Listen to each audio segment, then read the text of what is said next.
promozione della pace e della libertà.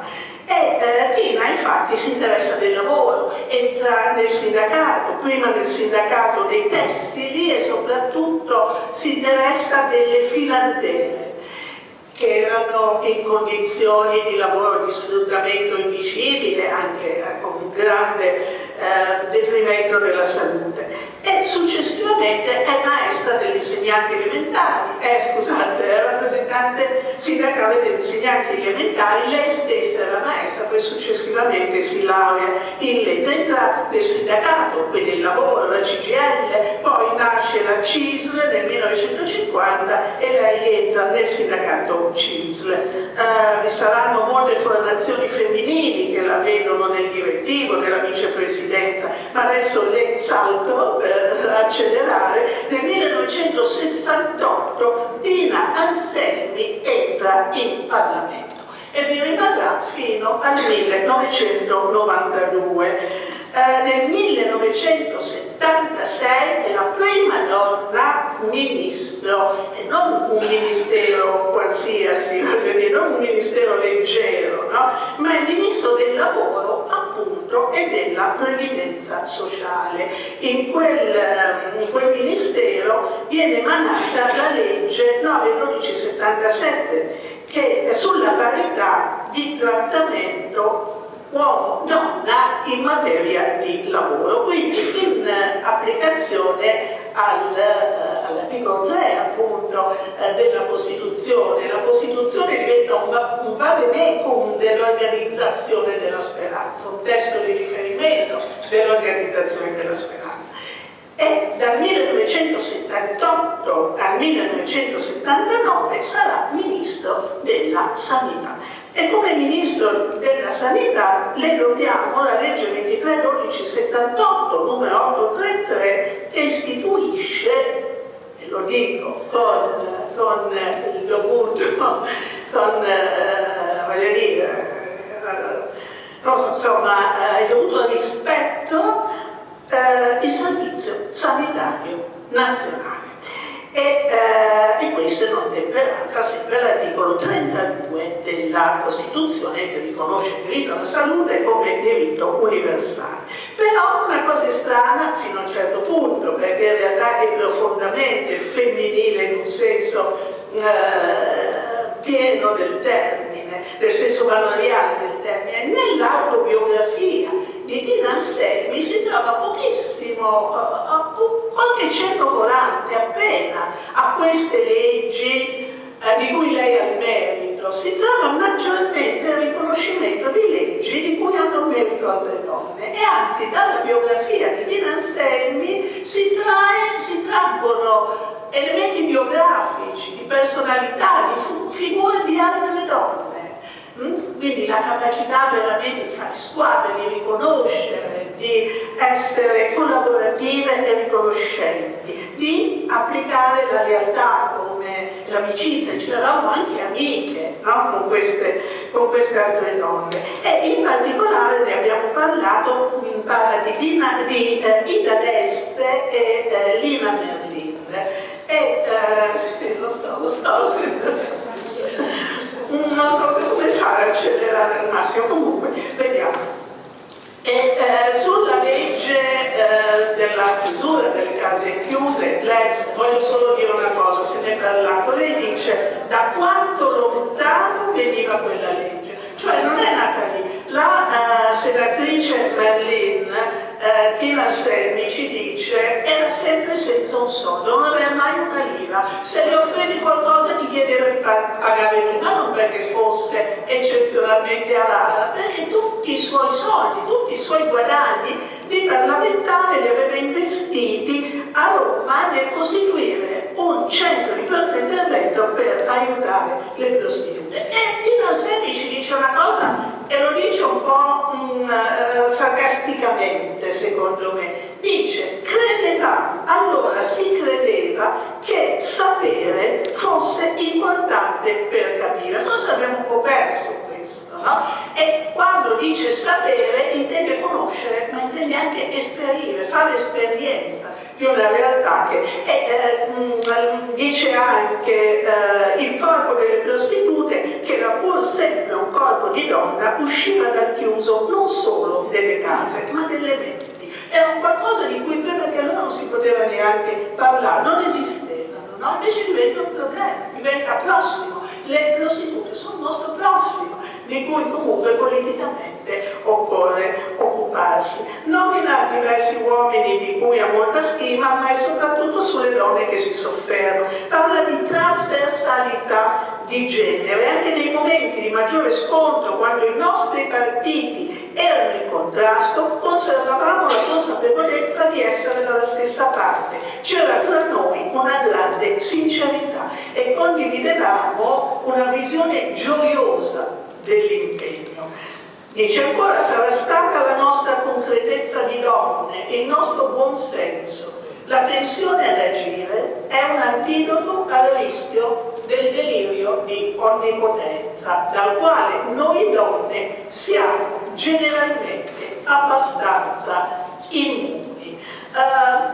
Delirio di onnipotenza anche come partito, anche come gruppo politico. Tina Anselmi dice: bisogna agire quando si agisce politicamente non solo per la propria parte politica, che ha magari vinto, stravinto, no? Ma per tutti i cittadini. Come non capire la pericolosità dell'abitudine a spadroneggiare? Non bisogna mai dimenticare che si è lì in rappresentanza di tutti i cittadini e non solo della propria parte politica. E questo alle donne viene meglio, no? Non perché migliori, ci dice Tina, ma perché non ci dimentichiamo mai dell'importanza che la sfera privata riveste nella vita, e tale consapevolezza ci radica nella complessità dell'esistenza. E questo vale anche per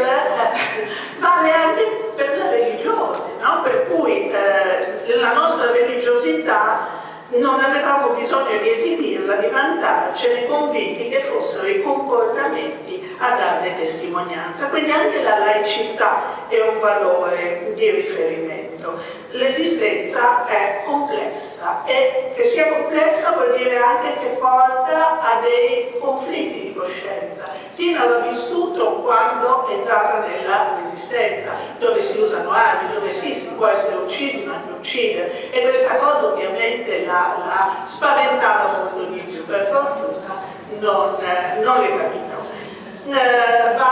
Vado in velocità totale, perché dopo questo primo inno alla gioia c'è un De Profundis che coincide poi con il caso Moro, che lei disse sempre con grande. Moro era un suo riferimento fondamentale. Moro era il rappresentante di questa capacità di agire trasversalmente, no? E questo progetto è stato interrotto. Poi ancora nell'81-84 ebbe la presidenza della commissione parlamentare di inchiesta che indagava sulla loggia P2. Di questo però una cosa voglio dire: questo richiede un coraggio enorme, un coraggio pari a quello di entrare nella Resistenza e fare la staffetta. Tina Anselmi venne sventato un attentato, erano stati messi circa 3 kg di tritolo nel terrazzo della sorella che era vicino al suo, e per puro caso sono stati intercettati molte minacce di morte, molte denunce in questa operazione, da cui in uno scavo venne fuori di tutto, vennero fuori persone che erano compromesse con questo piano eversivo ed erano nella gestione del caso Moro, quindi le cose alla fine si intrecciavano. Bene, dico solo questo, che c'è grande amarezza in questo libro, perché l'indagine della commissione parlamentare d'inchiesta venne poi fermata e si preferì ricorrere al segreto di Stato, e quindi a questo punto non rendere pubblici eventuali risultati. E questo è importante, perché Tina Anselmi ci fa una serie di domande, e una è questa, la fa a noi questa domanda. Dice: la verità possono cercarla solo quelli che hanno la capacità di sopportarla.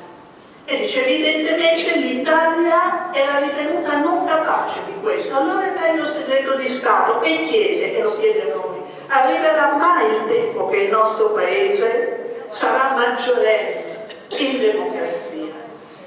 Parla ancora tanto della democrazia, dice che è un sistema esigente, in cui non ci si può adagiare, in cui ciascuno è chiamato a scegliere, perché altrimenti, e finisco, altrimenti se non si sceglie la democrazia muore, la speranza muore. E quanto c'è bisogno di Dino Anselmi in un mondo come il nostro, che sta veramente affossando il sistema sanitario nazionale che lei ha narrato, dove c'è un astensionismo politico enorme a fronte di questa scelta, del fatto che una democrazia non vive se i cittadini sono indifferenti. Questo lei lo ripete più e più volte. È l'organizzazione della speranza. A noi sembra che oggi la politica rischi di diventare piuttosto l'organizzazione della disperazione. Allora abbiamo bisogno di Dino Anselmi, abbiamo bisogno di figure che ce la riaccendano, no? Che ci facciano capire che esistono anche dei fari,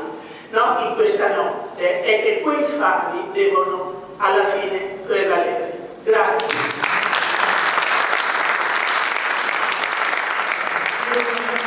Molto scusa per essere così insistente, ma adesso abbiamo purtroppo col tempo che è stato un po' tanto eroso, la parte più autentica, più vera, più presente del CIF Ligure.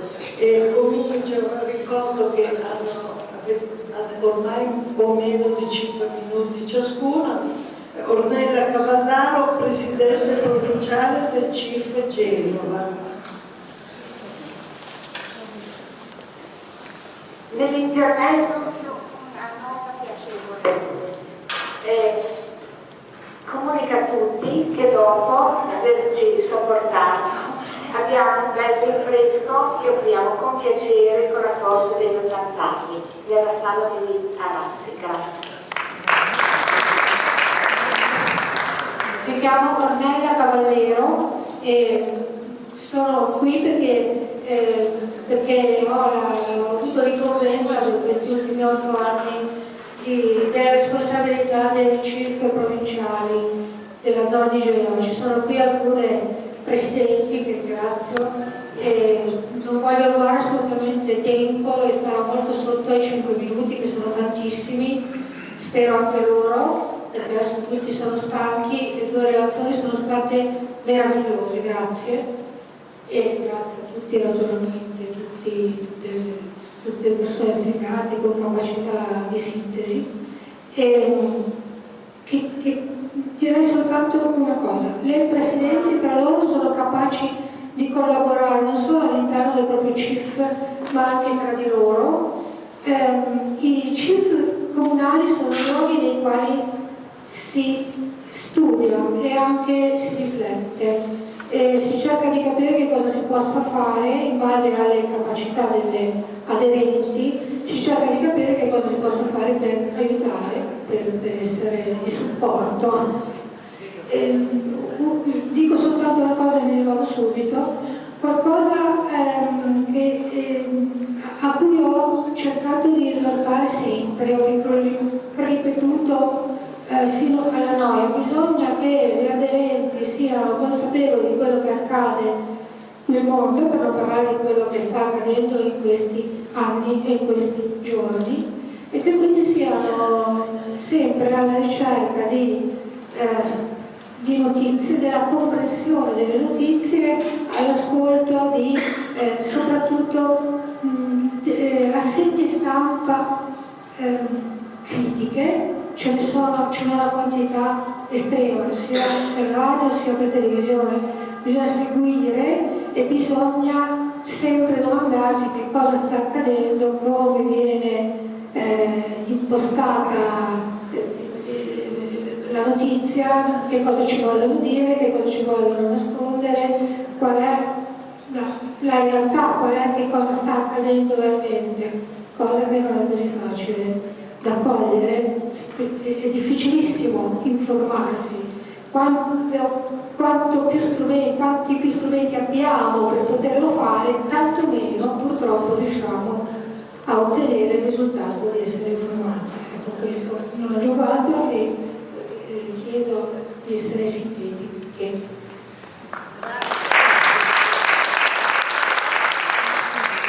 Chiamo Carlotta Storpelli, passo preside e fondatrice del CIF. Il mio sorrisino perché mia sorella...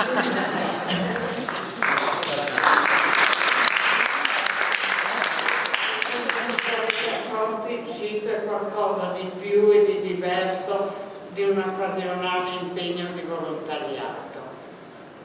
Io faccio parte del CIF da più di 50 anni, prima come operatrice, poi come presidente del centro di Mascherona, che voleva dire essere in prima linea nel cuore del centro storico, e lo è tuttora. Sono poi venuti gli incarichi di presidente comunale, provinciale, infine l'elezione al Consiglio nazionale che è durata per vari anni. Ho avuto così incontri a carattere istituzionale e umano, aiutando le persone a realizzare quei progetti che loro ritenevano utili, necessari e molte volte erano anche utopistici. Mi ricordo due sole. Una la costituzione della casa per vacanze a Cesana con Marianna Piuma e l'altra il libro sulla vita del CIF nel dopoguerra di Vittoria Sassi. Progetti che abbiamo realizzato perché sempre pronte tutti insieme a buttarci oltre l'ostacolo.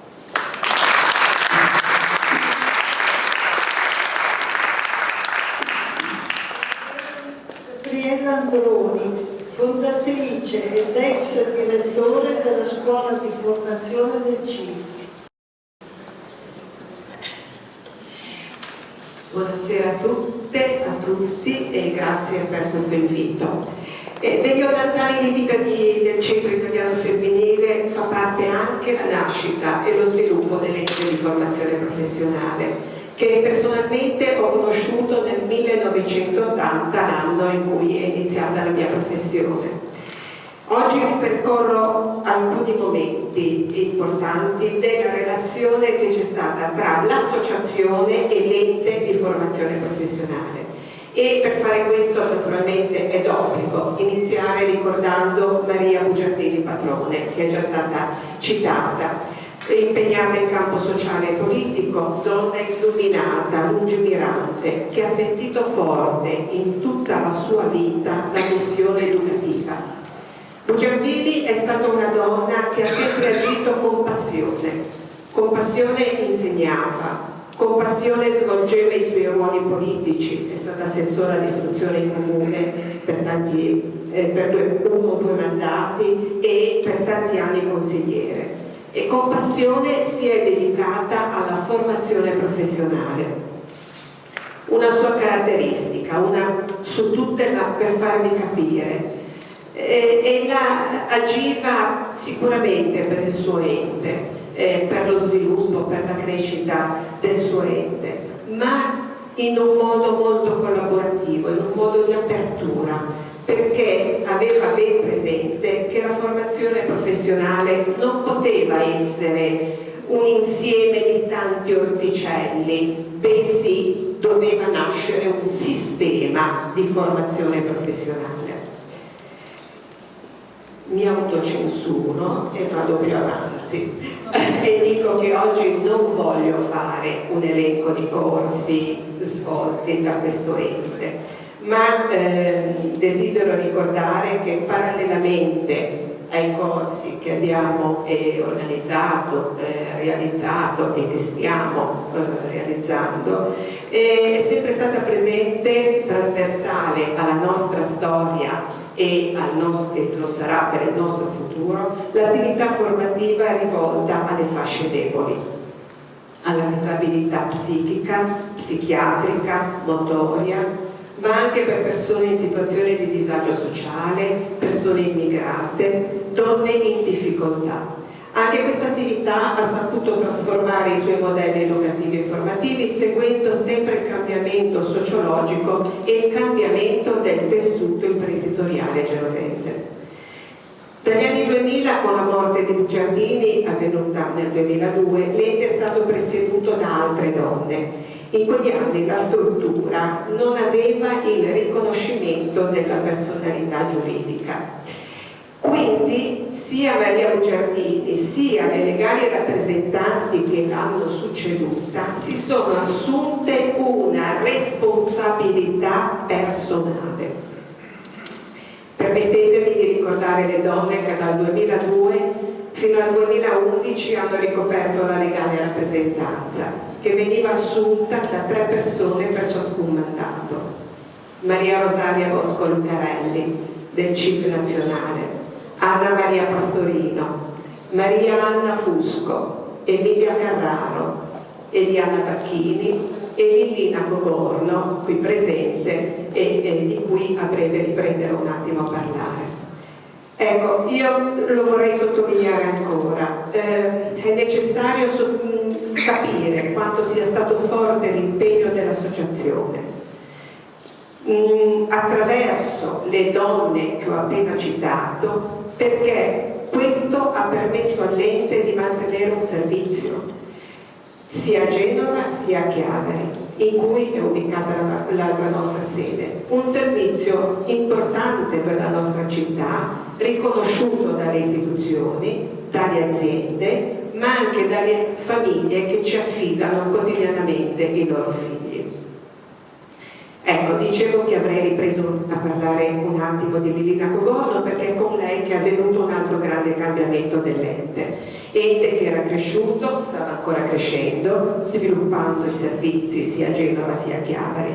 Non era più possibile chiedere all'associazione di presiedere un ente, seppur strutturato, organizzato, in chiave moderna e dinamica, ma che richiedeva sempre di più una grande responsabilità.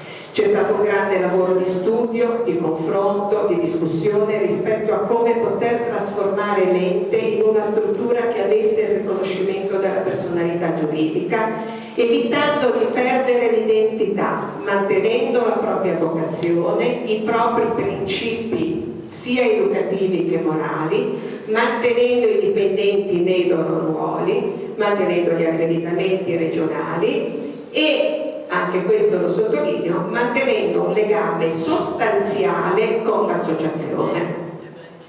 Nel 2011 si è costituita la Fondazione CIP, formazione di cui Lillina Cogorno poi vi parlerà. Vado alla conclusione. Il sistema della formazione ha incontrato nella sua storia diverse crisi, sia regionali che nazionali.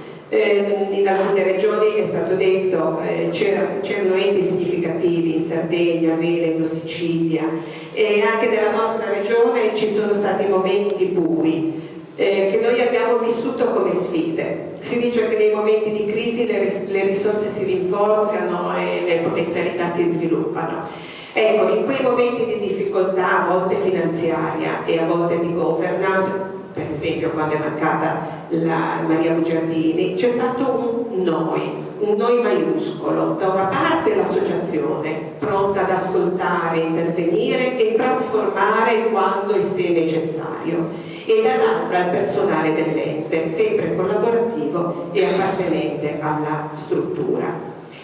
E ora lancio una provocazione perché è bello oggi festeggiare 80 anni, ma dobbiamo pensare al futuro. E pochi giorni fa, una decina di giorni fa, un collega mi chiedeva, ma quali possono essere le prossime sfide per il futuro del nostro sistema? Ecco, io penso che in un mondo che cambia velocemente, la grande sfida sia quella di essere protagonisti dei cambiamenti e non spettatori. Tra le esigenze ne sottolineo alcune: contrastare l'esodo dalla nostra regione dei giovani, investire nella formazione di personale altamente qualificato, prevedere programmi formativi per giovani immigrati, rinforzare l'inclusione socio-lavorativa delle fasce deboli con un'attenzione alla povertà e alle nuove povertà.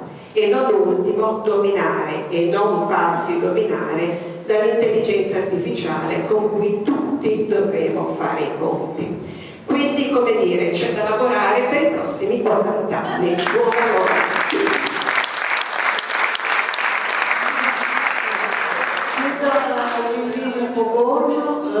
PAST e fondatrice della scuola di formazione CIF.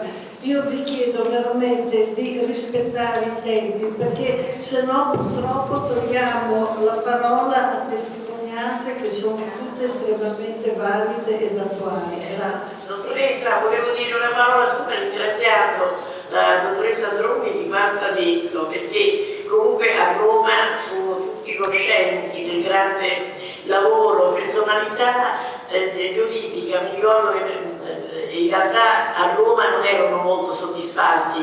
Io appoggiai appunto Lillina e Rosaria Bosco che era la mia capa, mi tolse il saluto, ecco, perché ritenevo che non si poteva più portare avanti, questo va detto, la responsabilità di carattere di natura patrimoniale, personale. Chiedo scusa signore, dovete capire in quei 12 anni lo sforzo delle persone che la dottoressa Androni ha menzionato. Sì.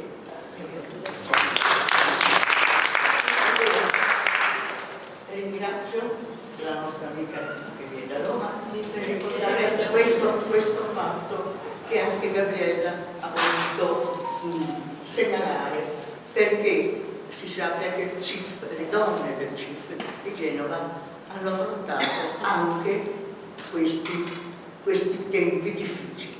Io ringrazio Gabriella perché ha detto e ha preparato quello che avrei voluto dire io e che poi noi siamo molto bene come sa fare lei. E poi volevo anche ringraziarla in questo momento, in questa circostanza, per la sua presenza, direi, veramente preziosa nella storia della nostra associazione. Gabriella Androni ha una lunga, bellissima storia, lo ripeto, con la nostra associazione. E poi vorrei ricordare anche la sua grande amicizia con Maria Padrone, Maria Bugiardini. Va bene, io sarò un pochino pasticciona, scusate, e ho sentito tante belle cose da tutte e ringrazio molto e ringrazio appunto in particolare Gabriella, perché con lei c'è stato questo rapporto nei tempi difficili che abbiamo insieme vissuto. Io ho conosciuto, sarò rapidissima, ma volevo dirlo, negli anni 90 del CIF sono entrata a far parte dell'associazione tramite Maria Bugiardini, che era amica e con lei amica anche così di famiglia, diciamo. Era già stata assessora alla pubblica istruzione del comune di Genova. Ecco, io vorrei dire che grazie alla sua passione, alla sua intelligenza, alla sua esperienza, questo settore aveva preso un rinnovato impulso seguendo le esigenze e gli indirizzi professionali che andavano loro in quel tempo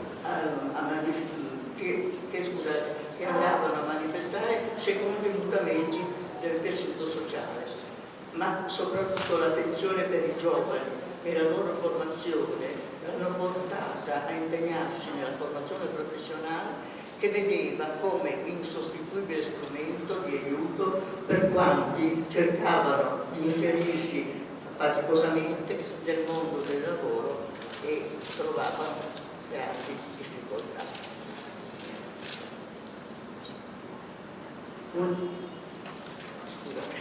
La sua fu una vera missione che merita ancora oggi la gratitudine, per quanto ha saputo trasmettere nello spirito del mondo della scuola. E ancora posso dire che la scuola di oggi si regge e bene, lo posso anche dire, grazie a questo patrimonio che Maria Bugiardini ci ha lasciato. Mi fa piacere di sapere che qui c'è anche tra di noi una persona che è consigliera dell'attuale Consiglio di amministrazione della scuola, Rosanna Gerani, grazie della sua presenza, però ecco, dirò l'attuale CD di oggi, l'attuale Consiglio di amministrazione è così costituito: Presidente, dottor Giacomo Costa, Archizzone; Vice, architetto Luisa Castello; assistente ecclesiastico Don Stefano Rombelli; consigliera, avvocato Teca Trotta; consigliere Giovanna Gerani. Ecco, vorrei, sarò rapidissima perché in questa significativa, lasciatemi dire una parola per il Presidente, per questa fondazione, una volta istituita, e ha avuto come primo Presidente l'ingegnere architetto Angelo Sibilla, che molti di voi avranno conosciuto, persona molto nota anche nella nostra città per tutti i suoi impegni, meriti, eccetera. E come quando è già stato detto da Gabriella, negli anni 2008-2009 c'erano problemi per la conduzione della fondazione, non era ancora fondata la scuola, e ci siamo rivolte a lui, sia una persona che era molto nota anche per la sua professionalità, eccetera. Quindi Angelo Sibilla accettò di aiutarci e insieme con il suo consiglio nel giugno del 2015 abbiamo potuto dar vita a questa fondazione di cui Angelo Sibilla fu il primo presidente. E dobbiamo ancora ringraziarlo, purtroppo la sua improvvisa partenza ci ha trovati, era difficile trovare la continuità che grazie a Dio si è trovata nella persona del dottor Alessandro De Petto, persona competente, capace di assumere questo incarico. Alessandro De Petto rappresentava una scelta di alto profilo, in quanto era stato anche già deputato, responsabile nella Regione Cattolica, presidente della provincia, eccetera, e ha lavorato molto. Sotto la sua presidenza la scuola di Borsumi ha acquistato nuove e importanti attività nel settore della ristorazione, per chi volesse venire a vedere, e anche nella fondazione, anche per i giovani, soprattutto per i suoi impegni. Vabbè, con benevolenza.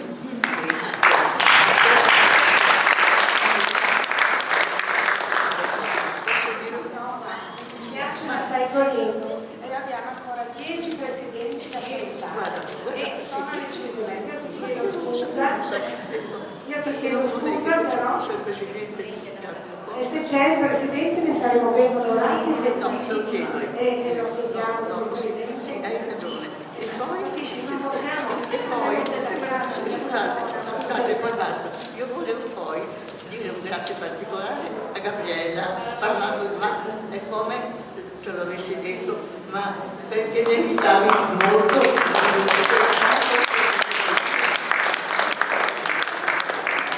Chiamo Maria Carla Andrianopoulos, che è una tradizione portata nel mio cuore, vicepresidente del Circo Comunale.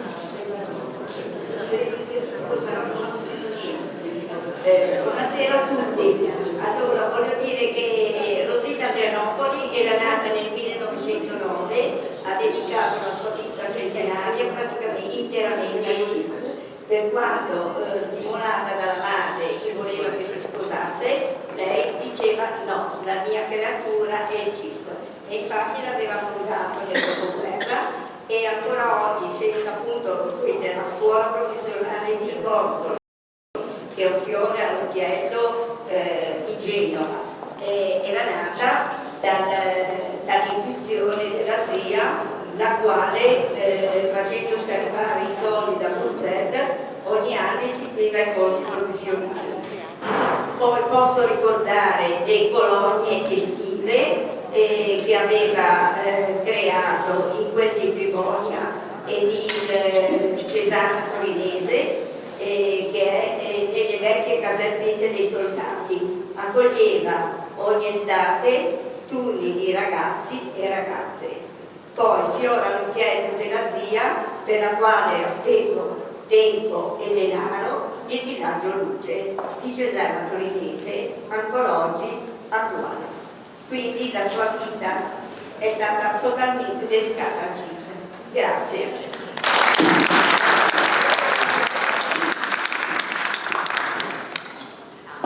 Abbiamo la rappresentante della in presidenza del CIF di Chiavari, la socia Foppiano.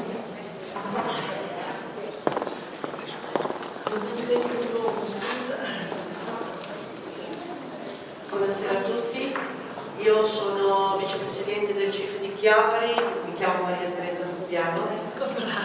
È da poco, sono solo 3 anni che sono dentro, che faccio parte del CIF, ma mi sto rendendo conto che il CIF, Centro Italiano Femminile, ha veramente un parco di argomentazioni riguardo il territorio veramente importante. Io sono qui non per ricordare il passato, perché la storia del CIF di Chiavari la sto cominciando a conoscere adesso, anche se sono chiavarese, però mi sto rendendo conto che tramite i corsi e tramite la comunicazione sul nostro territorio stiamo cercando di avvicinare soprattutto i giovani, che è il problema principale, penso, in generale in tutta la regione, ma soprattutto in tutta Italia. E stiamo riscontrando veramente degli ottimi risultati, perché abbiamo riscoperto che i giovani tramite i nostri corsi si stanno avvicinando a noi.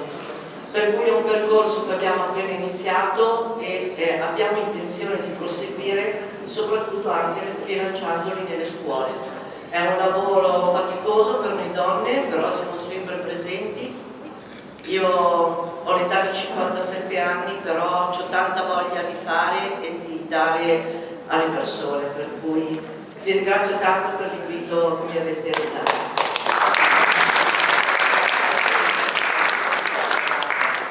Bene, un grazie particolare a questi soci che riescono a dare spazio a chi deve parlare. Adesso viene Maria Cozzi, presidente del CIF di Busalla.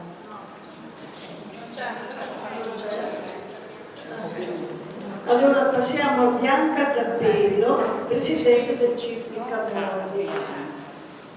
Questa è una storia che ci vediamo l'estate, ci vediamo l'estate a Camogli.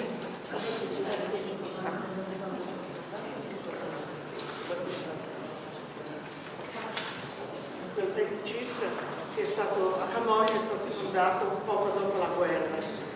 E io avevo procurato una relazione segreta, ma non finito a dire quello che stiamo facendo adesso. E cioè, il CIF a Camogli gestisce con il contributo del comune il centro di aggregazione per l'anziano, nella sede concessa dal parroco.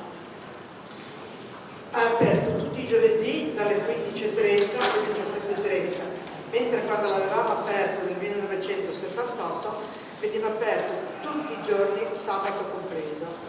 Oggi sono cambiate un po' le situazioni e si opera però in un ambito forse un pochino più ampio di quello che si faceva un tempo. L'ultimo giovedì del mese, per esempio, viene generalmente dedicato a conferenze e incontri legati alle esigenze e agli interessi della terza età, anziani e sport, invecchiamento attivo, truffe, molestie e reagire agli anziani, questo già 3 volte sono venuti i carabinieri, storie e vicende locali. L'8 marzo si riflette sul tema proposto dal CIF nazionale e si festeggia poi con canti e rinfreschi. Si aderisce all'iniziativa sia nelle comunali come l'associazione Infest e il CIF è presente con il suo stand dove ci per farsi conoscere alla cittadinanza. Si tengono corsi di memory, siamo arrivati già al terzo livello con il professor Veneziano. Da metà gennaio a tutto maggio si svolge il corso di ginnastica dolce il venerdì. A fine maggio gita e carattere sociale. Questo è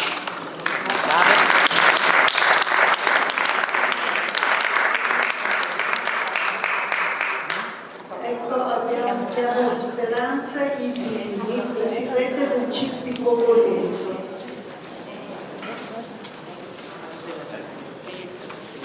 Grazie, come presidente da 8 anni a Cogoleto e cercherò di rimanere nei tempi previsti, però ho bisogno appunto di tracciare in breve la storia della nostra presenza associativa a Cogoleto per cogliere la radice storico-culturale e in particolare lo spirito di servizio rivolto alla promozione umana, espressione di autentica solidarietà.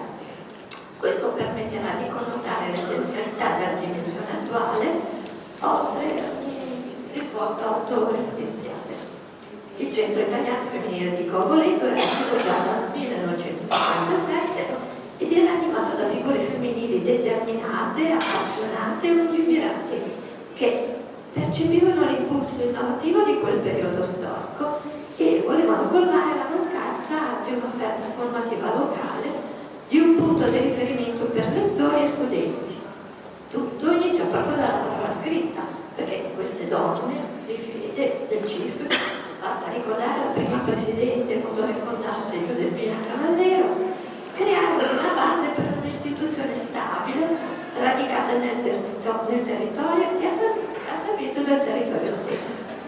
Dedicarono gran parte del loro tempo, sostenute da impegno instancabile e buone competenze, mentre la parrocchia fornì la sede per la realizzazione del progetto, quello di aprire una prima biblioteca a Cogoleto, progetto che si concretizzò poi nel 1973 nei locali ancora in uso in piazza della chiesa. Le aderenti interessate a supportare tale iniziativa cominciarono a versare una quota mensile destinata all'acquisto di libri, di opere della letteratura europea.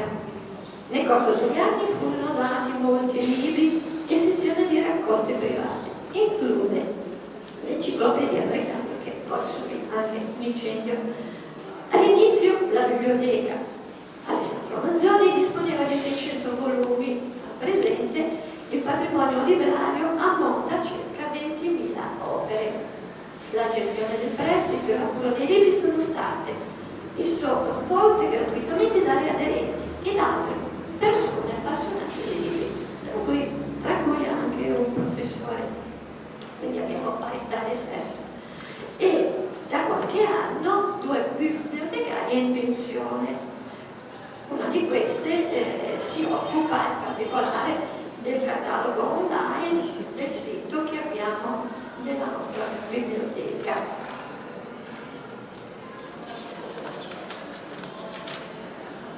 Nel corso degli anni il Centro Italiano Femminile di Cogoleto, che fa perno proprio sulla biblioteca, ha ampliato significativamente le sue attività e iniziative culturali, organizzando conferenze e invitando ospiti illustri a intervenire.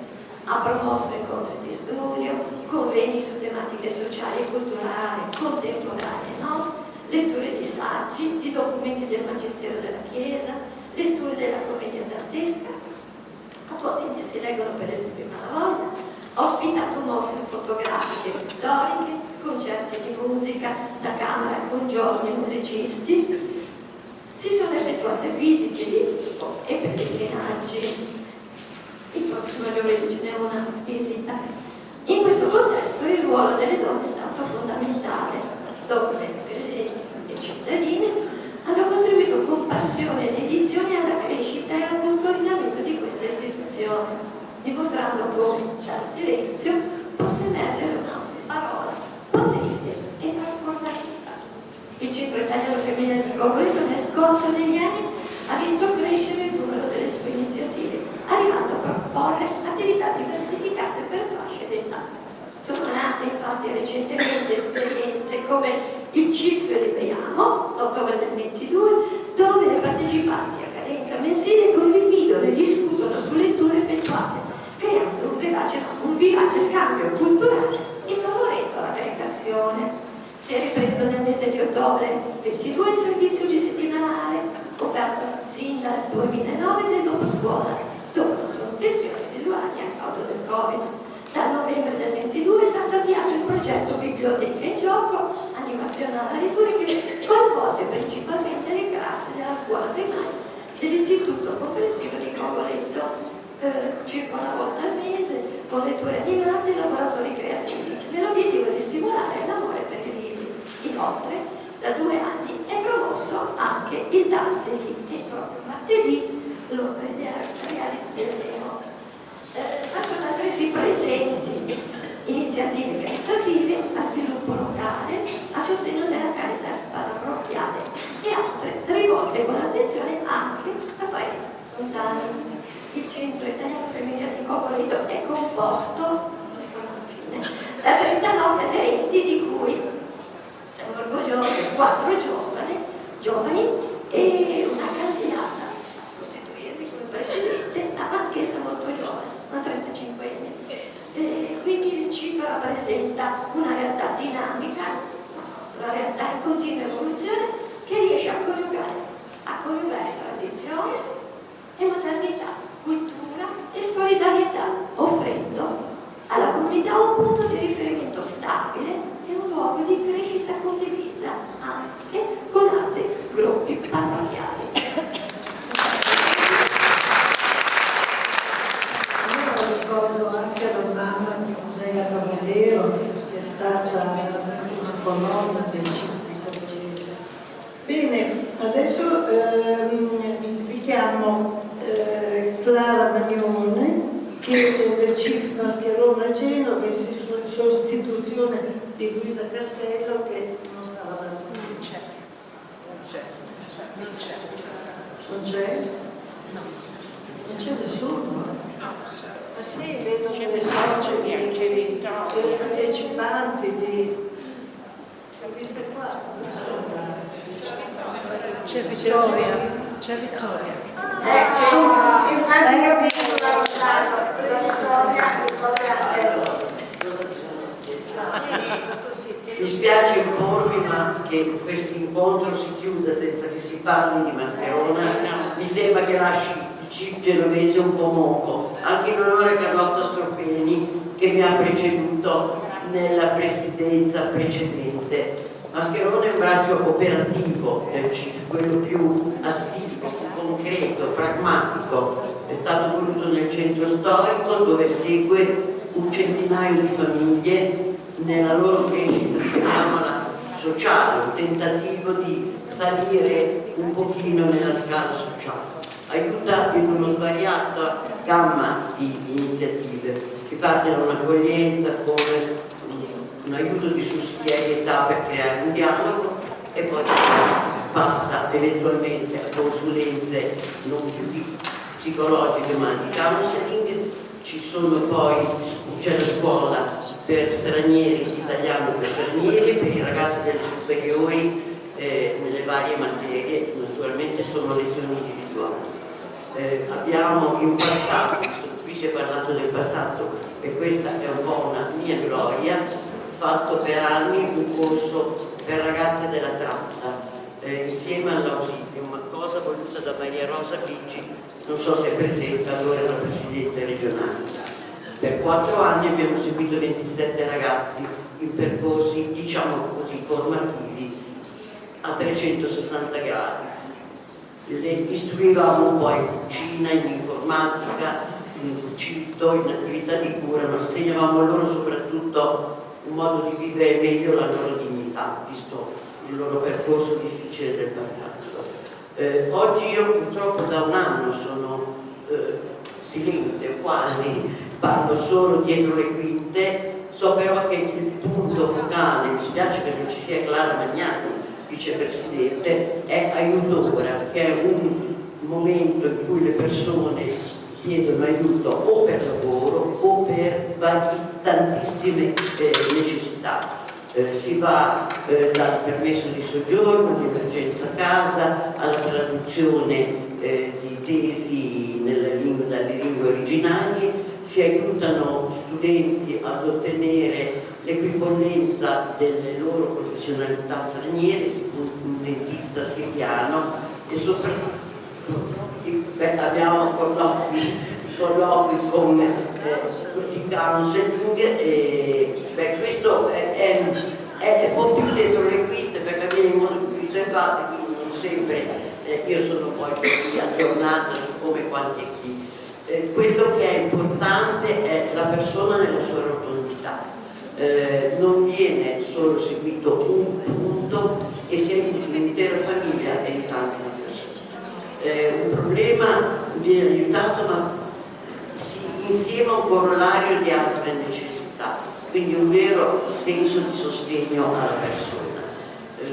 Mi sembra di aver detto, mi spiace che non ci sia, non c'è nessun altro di Mascherone, questo mi seccano un po', però io sono stata presidente fino a qualche anno fa, mi è sembrato giusto dire la mia, perché stare là dietro e sentire silente il nostro centro.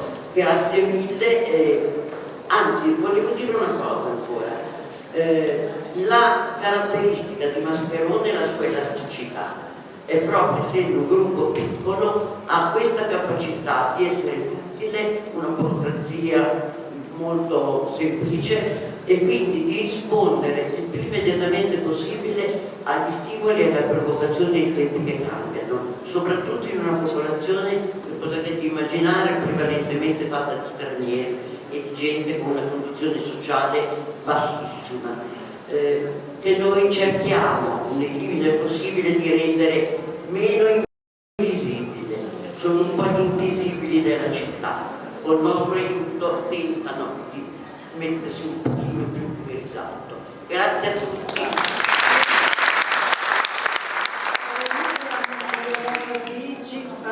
Presidente regionale, se vuole venire a darci un saluto. Credo sì, guarda, andiamo avanti. Dai Mario, nei progetti che avete fatto. Dai Mario.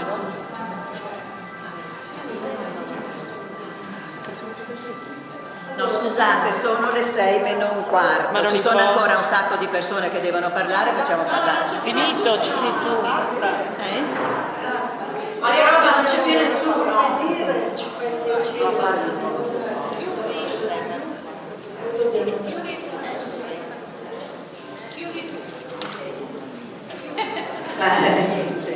Io volevo semplicemente ringraziare tutti voi che avete partecipato a questo incontro, e a tutte quelle che si sono impegnate, direi tutte le donne che sono qui, perché, cioè, come diceva anche Don Marino, la diversità che noi abbiamo rispetto agli uomini è un grandissimo valore. Ecco.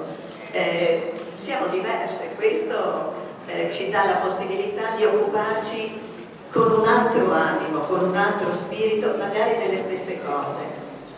Fare politica per una donna e per un uomo è una cosa diversa, ecco, e continuiamo a far sì che sia diversa. Ecco, non è tanto il potere, non è tanto la visibilità, quanto, come dire, il sapersi donare gratuitamente. Ecco, come anche diceva Don Marino, è bella questa forse perché siamo madri, no? E la maternità è qualcosa di totalmente gratuito, no? Quindi valorizzare quelle che sono le nostre specificità e soprattutto coinvolgere le nuove generazioni, e questo è il grosso problema che abbiamo, no? Perché la differenza delle donne sia valorizzata in tutti i campi, perché possiamo portare veramente un modo di vedere la vita, uno sguardo di donna su tutto quello che è la realtà di oggi. E oggi noi abbiamo sempre più bisogno di uno sguardo di donna sulla pace, sulle relazioni, sulle nuove generazioni, su tutte le sfide che ci sono oggi e che sono enormi, che sono epocali. Ecco, noi abbiamo per esempio lavorato molto sul tema della pace, no? Parole di pace e parole di guerra. Ci sono delle parole che costruiscono e delle parole che distruggono. Ecco, noi donne vogliamo essere la parola che costruisce, la parola che unisce, la parola che sa dare gratuitamente. Buon lavoro a tutti.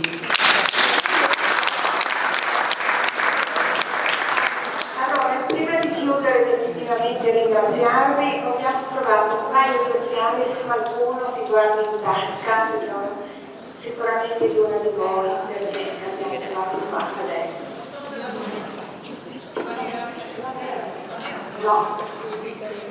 No, nessuno, vabbè, comunque sono qua, se qualcuno sta forte, uso un paio di occhiali.